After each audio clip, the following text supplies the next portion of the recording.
Olá pessoal, graça e muita paz, bem-vindos a mais um Conexão ID. Você está participando de uma transmissão que é feita diretamente aqui das montanhas do estado da Virgínia. E eu sou o pastor Calbi Paiva, missionário brasileiro, servindo o Sistema Mundial de Missões. E aqui nos Estados Unidos, nos últimos 30 anos, plantando igrejas, celebrando o seminário de missões. E atualmente nós estamos coordenando um projeto missionário que chamamos Igreja para Todas as Nações. O clima aqui está agradável, vou mostrar para vocês. Nós estamos vamos falar, Celsius, 26 graus, clima de montanhas.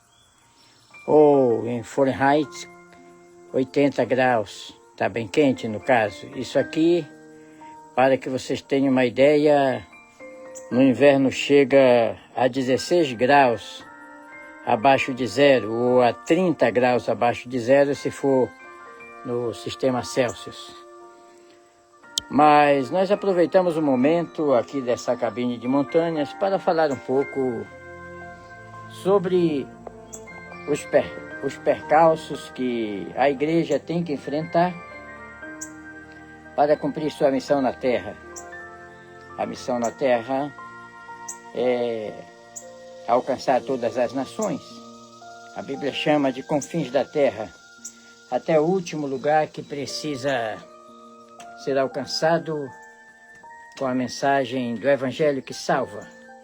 E também a Bíblia fala de toda a criatura, para mostrar que todos os habitantes da Terra precisam ser encontrados pela igreja e para eles precisa ser anunciado a mensagem do Evangelho, a mensagem que salva.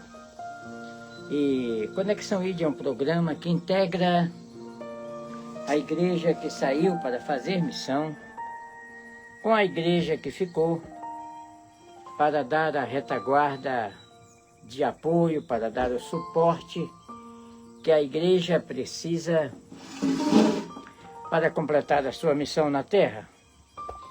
E daqui nós falamos para todos aqueles que estão imbuídos da tarefa de ganhar almas, pastores, missionários, obreiros nativos, no projeto Igreja para Todas as Nações, que é um projeto que eu coordeno, que foi criado em 2016, depois de ser criado o SEMIPAN, que é o Seminário Missiológico Pan-Americano, em 2014, que foi inclusive lançado ao mundo em Nova York, debaixo da Estátua da Liberdade. E o SEMIPAN é um seminário que mostra gráficos, mapas do que a igreja fez desde o início até os nossos dias. E o que ela precisa fazer para conquistar as nações, para conquistar os confins da terra. E através do SEMIPAN nós já ministramos em igrejas, em classes, para mais de 20 mil pessoas, inclusive para pastores. O maior encontro que nós fizemos foi em Uberá, na Argentina, para 7 mil pastores reunidos. No Brasil, a maior concentração que tivemos do SEMIPAN foi em Itabira, Minas Gerais. E o nome do Senhor tem sido glorificado, porque o resultado dos ensinamentos do SEMIPAN é que muitas igrejas, muitos pastores, muitos obreiros despertaram para as missões, porque muitas pessoas não compreendem sobre o desafio missionário mundial, não entendem porque falta quem lhes dê explicação. Muitos seminários de missões são ministrados por pessoas que não têm nenhuma experiência missionária. Até muitos professores de missão nos seminários são pessoas que não tiveram nenhuma experiência missionária fora da pátria, como se planta uma igreja, como se enfrenta uma cultura diferente, um ambiente diferente. E por causa disso, a igreja, nos últimos anos, ela não tem conseguido ir muito adiante no sentido da evangelização. Eu sempre falo no crescimento vertical e no crescimento horizontal, que deve ser o beabá das missões que todo cristão precisa saber. O crescimento vertical é o crescimento da igreja quando ela compra patrimônio, compra terreno, adquire benefícios materiais, físicos, para estruturar a obra. Toda a igreja precisa disso. Agora, o crescimento horizontal é o crescimento da igreja quando ela prepara, envia e sustenta os seus missionários. E se você tiver uma experiência missiológica como eu tenho, você vai observar que no crescimento vertical, a igreja vai bem em muitos lugares. Ela cresceu, montou seus impérios, fortaleceu a sua liderança, criou seus monopólios convencionais, caixas beneficentes, casas publicadoras, muitas congregações, equipamentos de primeira linha, luxo, templos suntuosos. Porém, enquanto fez isso, ela praticamente abandonou o crescimento horizontal, que foi sustentar os missionários, prepará-los, apoiá-los, dar a retaguarda de apoio que eles precisavam para ir mais adiante.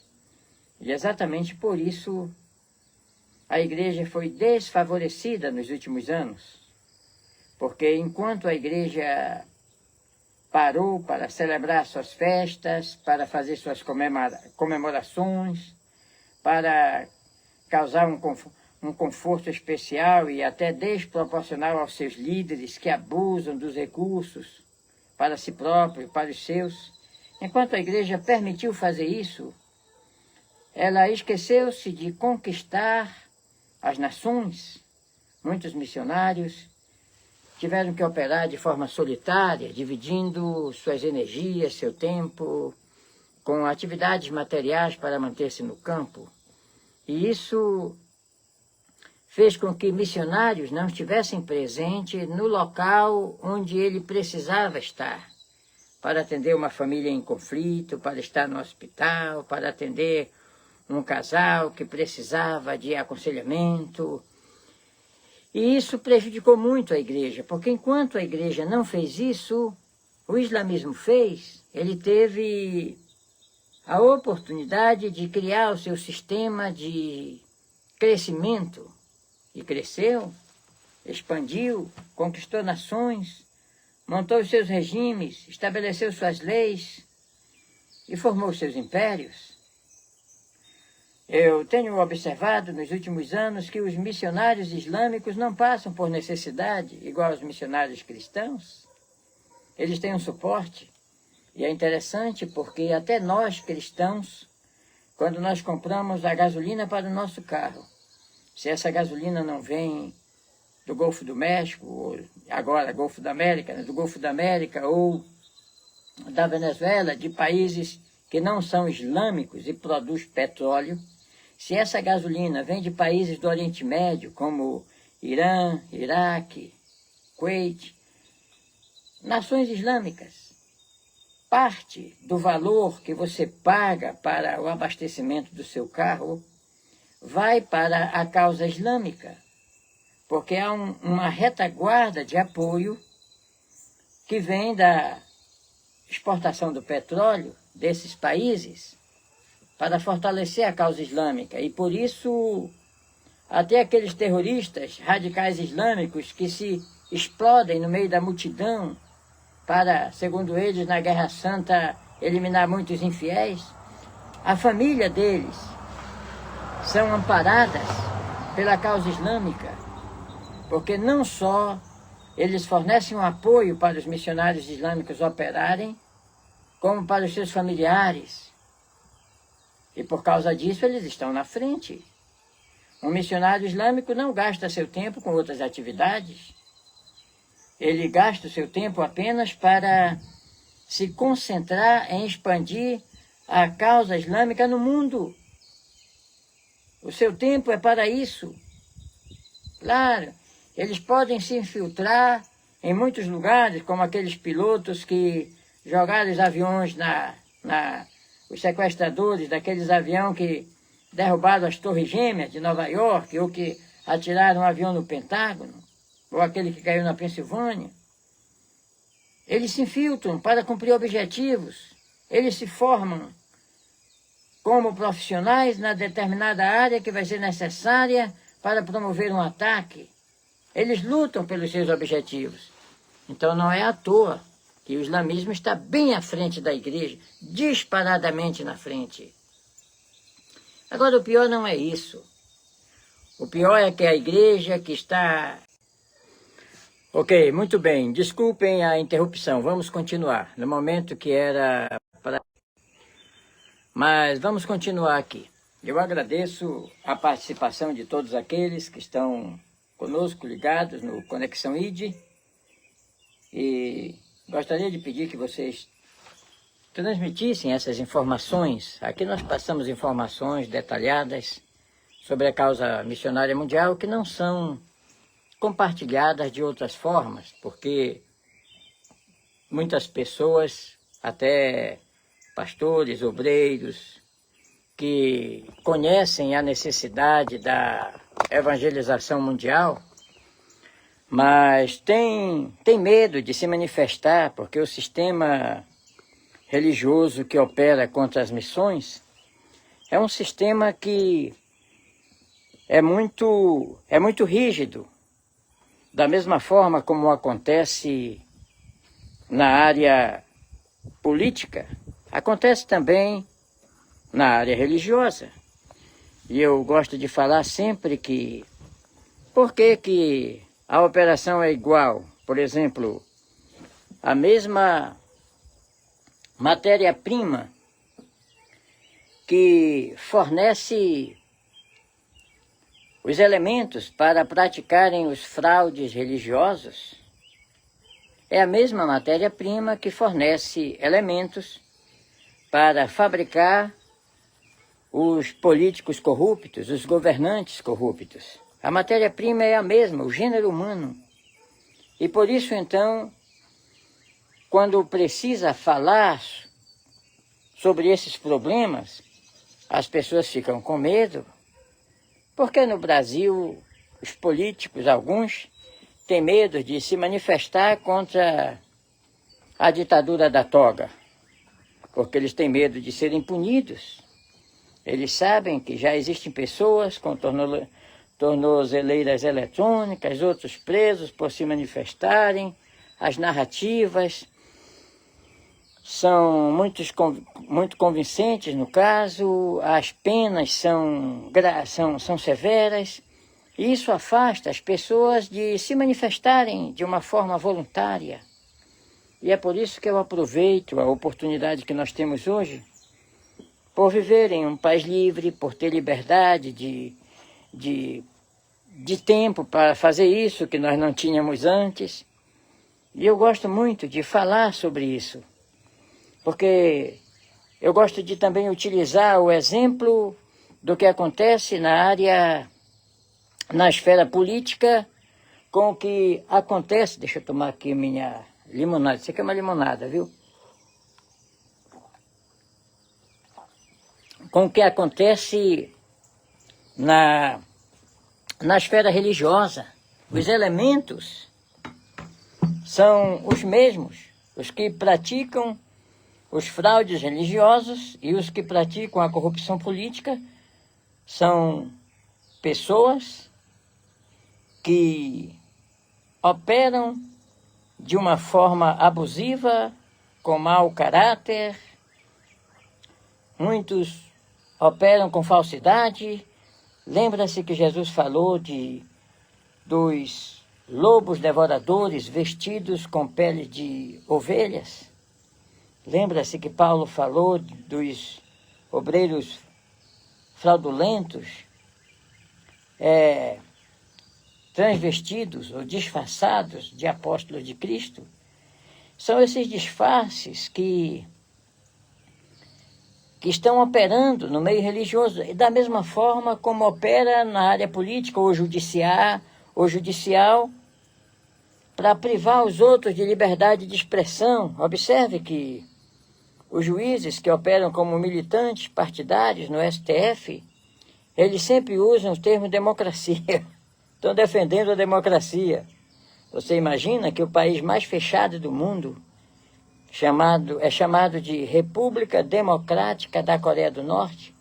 Então, nós começamos a falar sobre essas coisas. Deixa eu ver se eu capto uns beija-flores ali se alimentando para mostrar para vocês. Vamos ver, enquanto eu falo, eles podem aparecer. Então, é sobre isso que nós precisamos refletir, falar. E durante esses dias eu tenho falado, escrito e falado também sobre a libertação que vem de fora. Muitas vezes uma nação, por estar arrasada por um sistema fraudulento, ou um sistema ditatorial, como aconteceu lá no Iraque, quando o povo do Iraque, para ser liberto, teve que ter a intervenção dos Estados Unidos, que invadiu o país e ajudou o povo a se libertar da ditadura de Saddam Hussein. E o povo, quando sentiu-se liberto, nós temos imagens vendo eles derrubando as estátuas, queimando fotografias de Saddam e eliminando todo resquício da violência que foi a ditadura de Saddam Hussein, que pegava o povo e fazia atrocidades tremendas. Então, é sobre... Oh, o beija-flor está chegando. É porque eu estou falando aqui. É sobre isso que a gente tem que explicar para aqueles que não conhecem nada a respeito da missão, porque assim como acontece da libertação ser necessária vir de fora, como no caso agora está acontecendo com o Brasil, das sanções econômicas aplicadas pelos Estados Unidos, as sanções econômicas elas causam um efeito devastador na economia do país, mas ainda é melhor do que uma invasão militar, que elimina vidas, que causa muitas mortes, como aconteceu no Iraque, aqui mesmo nos Estados Unidos, bem pertinho aqui de onde eu moro. Se eu levar vocês ali mais aqui direto, a uns 3 minutos daqui, eu vou levá-los a um lugar onde aconteceu uma das mais terríveis batalhas durante a Guerra Civil Americana, que ficou conhecido como a Batalha de Saltville, quando as forças militares da União se enfrentaram com os confederados e houve um massacre, houve muitas mortes. E aqui nos Estados Unidos, minha esposa está observando um documentário sobre a história americana. Durante a Guerra Civil Americana, para libertar esse país de ser colônia da Inglaterra, houve mais de 600 mil mortos americanos que lutaram para libertar a nação do jugo opressor.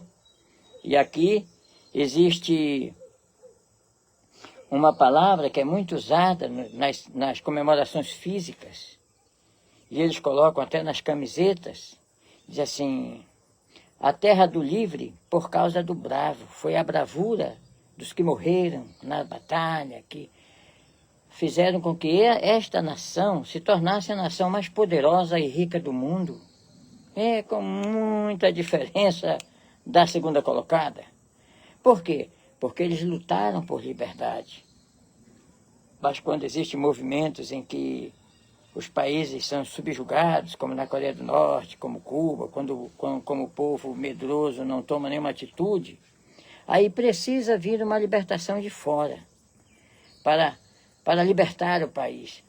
E eu gosto de usar esses exemplos porque, da mesma forma que a salvação precisa vir de fora para libertar um país de um jugo opressor, como a ditadura da toga no Brasil, da mesma forma a igreja precisa enviar os seus missionários para outras nações para salvar os perdidos da terra, que estão acorrentados pelas algemas do pecado, da idolatria, do jugo opressor de Satanás, da escravidão dos vícios, da escravidão religiosa, que as pessoas são dominadas pela idolatria, que adoram pedra, pau, rio, montanha, sol, seja lá o que for. Mas é uma idolatria, imagem de escultura. E para que essas pessoas sejam libertas desse sistema idólatra, diabólico, opressor, que vai levá-los ao inferno se eles não se libertarem, é necessário que os missionários cheguem lá. Mas para isso precisa que haja um movimento da própria igreja para permitir que os missionários cheguem nesses lugares. Para permitir que a sustentação para esse trabalho missionário também chegue nesses outros lugares. E é importante que cada cristão entenda isso. Da mesma forma que os países precisam ser libertos das opressões que os prendem a sistemas corruptos, a sistemas injustos, a ditadura do judiciário, como está acontecendo no Brasil, precisa que haja um movimento libertador que venha de fora. Porque quando as pessoas estão aprisionadas dentro, eles não podem se manifestar. Porque quem mantém a ditadura ativa é quem tem a força, o poder, o maquinário. Eu estava vendo recentemente um repórter dizendo que o juiz Alexandre de Moraes, ele utiliza a Polícia Federal como seus capangas para invadir as casas, para colocar tornozeleiras nas pessoas. É terrível quando isso acontece, porque o povo desarmado perde a sua capacidade de defesa. Vocês sabem o que acontece aqui nos Estados Unidos? Olha aí, as casas não têm muros. Está vendo aqui? Aqui? A minha casa não tem, a do vizinho não tem, ali não tem, aqui não tem. Por que não tem muros? Porque cada americano está fortemente armado. Aqui tem mais armas do que habitantes. Se o país tem 300 milhões de habitantes, tem muito mais armas do que habitantes. Então, se houver uma guerra civil, que Deus o livre e ocorra novamente, o maior exército do mundo são os americanos. Eles estão armados. Americanos que têm coleção de armas. Inclusive armas de grosso calibre que derruba helicóptero. E é por isso que é a terra do livre. Está vendo? Não tem muros. Mas olha, ninguém tenta invadir o quintal do outro. Aqui tem um termo mágico, my property, minha propriedade. E as pessoas estão seguras nos seus lugares, porque essa é a terra do livre. Mas a casa do bravo, isso está no hino americano. Esse fortalecimento de uma nação para lutar pela sua liberdade, isso aqui é sagrado na América. Ninguém mexe com, digamos assim, o direito de cada americano ter sua arma, que é a sua defesa. Mas em países que operam as ditaduras, esse direito é tirado. Eles não querem que as pessoas estejam armadas para a sua proteção. E aqui, a América hoje é assim. Sabe por quê? Porque anteriormente, no tempo da colônia, as pessoas invadiam as casas, tiravam os moradores, faziam o que queriam. E quando se tornou uma nação, colocaram na Constituição como direito de cada cidadão americano defender a sua propriedade, a sua casa, a sua família, e fortemente armado. Portanto, minha gente, para finalizar aqui, a Bíblia diz que as armas da nossa milícia não são carnais, mas são poderosas em Deus para a destruição das fortalezas. Como cristãos, vamos nos armar espiritualmente para conquistar os confins da terra. Vamos fornecer a base de apoio que os missionários precisam para sair para outras nações. E eu faço isso não por mim. Eu sempre digo, do alto da minha idade, eu já cumpri o meu quinhão. Mas eu luto para derrubar as barreiras, para que a próxima geração de missionário, que vai sair para conquistar as nações, sofram menos e produzam mais, para que o nome do Senhor seja glorificado. E para finalizar, você já tem uma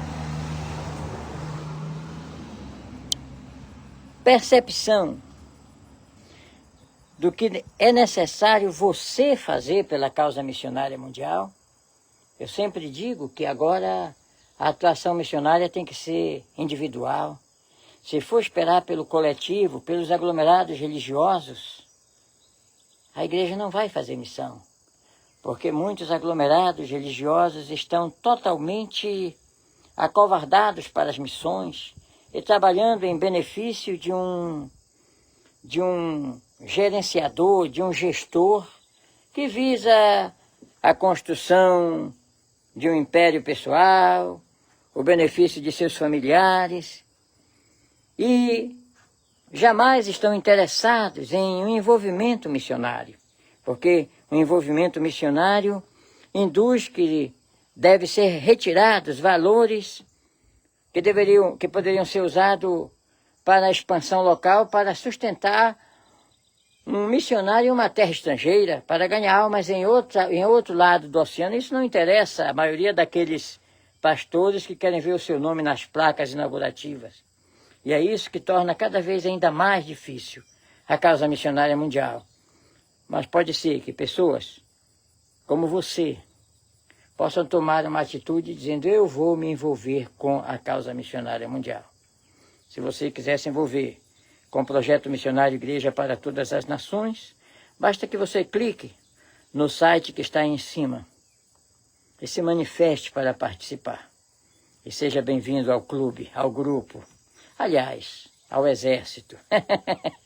A gente fala clube quando alguém se torna avô, não é? Mas sendo na causa missionária, seja bem-vindo ao exército de Jeová para ganhar os confins da terra. Que Deus abençoe a todos. Compartilhe este vídeo. Olá, seja bem-vindo ao projeto missionário Igreja para Todas as Nações.